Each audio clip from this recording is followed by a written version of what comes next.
Halo anak-anak, apa kabar? Kita belajar lagi ya.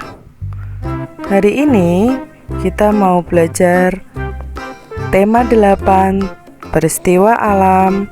Dan kita sudah masuk ke subtema 4, bencana alam. Mari kita siapkan diri untuk masuk ke pembelajaran yang keempat. Anak-anak, tujuan pembelajaran hari ini ada 3. Yang pertama, siswa dapat memahami cara menjaga keselamatan di air. Yang kedua, siswa dapat menuliskan ungkapan permintaan tolong.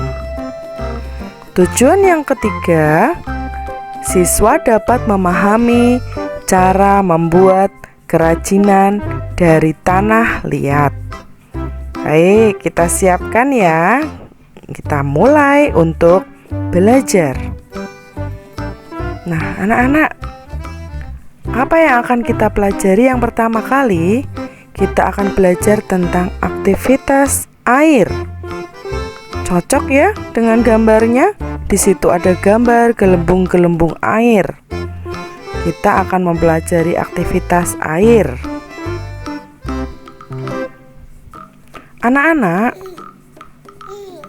bencana alam apa yang ada hubungannya dengan air? Ulangi ya. Bencana alam apa yang ada hubungannya dengan air? Pasti semua tahu. Bencana alam apa itu? Ya, bencana alam banjir. Ya, ingat, banjir itu banyak air menggenang di mana-mana, di jalan, juga di rumah. Siapa yang pernah rumahnya kebanjiran? Pasti sedih ya. Nah, agar selamat dari banjir, apa yang harus dilakukan? Pada saat kamu seandainya rumahmu kebanjiran, apa yang harus dilakukan? Tentu kita harus bisa menjaga keselamatan diri. Supaya selamat, kita harus bisa menjaga keselamatan diri. Mari kita membaca bersama-sama. Bacaan berikut ini. Semua sudah bisa ya membacanya ya? Yang sudah bisa membaca, mari kita membaca bersama-sama. Apabila terjadi banjir, air akan menggenangi jalan. Kaki sulit melangkah karena terasa berat. Ayo, kita latihan berjalan di dalam air. Selalu siap siaga apabila bencana datang. Mari kita ulangi bersama-sama sekali lagi supaya ingat. Apabila terjadi banjir, air akan menggenangi jalan. Kaki sulit melangkah karena terasa berat. Ayo kita latihan berjalan di dalam air. Selalu siap siaga apabila bencana datang. Nah, itu bacaan tadi sudah menjelaskan. Jika ada air, kita akan sulit untuk berjalan, kakinya terasa berat pada saat kita berjalan di dalam air. Tapi anak-anak, kita harus ingat, harus selalu siap siaga apabila bencana datang. Mari kita lihat gambar di bawah ini. Gambar apa yang muncul? Yaitu ada Udin dan teman-temannya sedang berada di kolam renang. Mereka sedang berlatih menjaga keselamatan diri di dalam air. Ingat ya, pada saat berada di kolam harus diawasi oleh orang dewasa. Nah, Udin dan teman-teman itu sedang berdiri berjajar. Mereka bergandeng tangan supaya mereka selamat saat ada di dalam kolam renang. Kemudian lihat, anak yang berdiri paling pinggir, tangannya memegang tepi kolam untuk menjaga keselamatan diri juga tentunya. Nah, apa yang dilakukan oleh Udin dan teman-teman tadi sudah dijelaskan ya. Mereka sedang berlatih menjaga keselamatan diri ketika di air. Mereka bersama-sama berlatih berjalan. Berjalan di dalam air. Agar selamat, mereka bergandeng tangan. Mereka siap siaga menghadapi bencana banjir.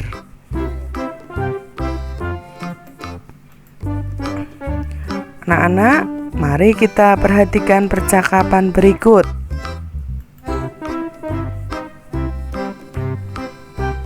Ada Dayu dan juga ada Lani.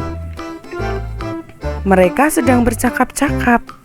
Apa yang mereka percakapkan ya? Mari kita lihat. Kata Dayu, lelah ya setelah beraktivitas di air. Bolehkah saya minta tolong? Kemudian Lani menjawab, memang lelah, tetapi hati senang. Boleh Dayu, apa yang bisa saya bantu? Kemudian Dayu menjawab lagi, saya akan memanggil ibu guru. Tolong bersihkan papan tulis ya. Terima kasih Lani. Kemudian Lani menjawab, baik Dayu, saya akan membantu membersihkan papan tulis. Terima kasih kembali. Nah, itu tadi percakapan antara Lani dan Dayu. Mereka bercakap-cakap tentang ungkapan permintaan tolong. Anak-anak, pernahkah kamu membutuhkan bantuan orang lain? Pasti pernah ya. Semua orang pernah membutuhkan bantuan orang lain. Bahkan sejak kita lahir, kita sudah memerlukan bantuan orang lain. Apa yang harus kamu ucapkan saat butuh bantuan? Ya, ingat-ingat. Kalimat apa atau kata apa yang harus kita ucapkan ketika kita membutuhkan bantuan? Ya, ketika kita memerlukan bantuan, kita jangan lupa mengucapkan tolong. Ya, kata tolong itu harus selalu kita ucapkan ketika kita membutuhkan bantuan.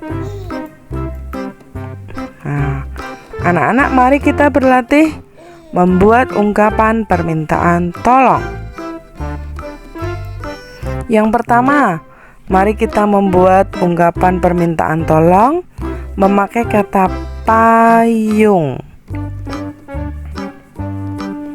Siapa yang bisa? Mari kita lihat contoh. Pak, tolong ambilkan payung itu. Di luar hujan. Nah, itu tadi contoh yang pertama. Kalimat atau ungkapan permintaan tolong memakai kata payung. Kita perhatikan. Yang kedua, membuat ungkapan permintaan tolong memakai kata banjir. Coba, siapa yang bisa? Mari kita lihat contohnya. Tolong, banjir mulai datang ke rumahku. Nah, itu tadi ungkapan permintaan tolong juga ya. Kita lihat contoh yang ketiga. Membuat ungkapan permintaan tolong memakai kata air. Contohnya adalah, Kak, tolong ambilkan air minum. Aku haus. Nah, itu tadi contoh-contoh ungkapan permintaan tolong. Coba kalian belajar membuat ungkapan permintaan tolong sendiri bersama orang tua, bersama kakak, atau juga bersama adik. Nah, anak-anak, tadi kita diminta untuk saling menolong kepada siapapun. Siti juga ingin menolong para korban bencana alam dengan cara menghibur. Nah, Siti akan menghibur dengan memberi hiasan dari tanah liat hasil karyanya sendiri. Mudah-mudahan orang-orang yang diberi hiasan dari tanah liat hatinya menjadi senang atau gembira. Anak-anak, mari kita lihat.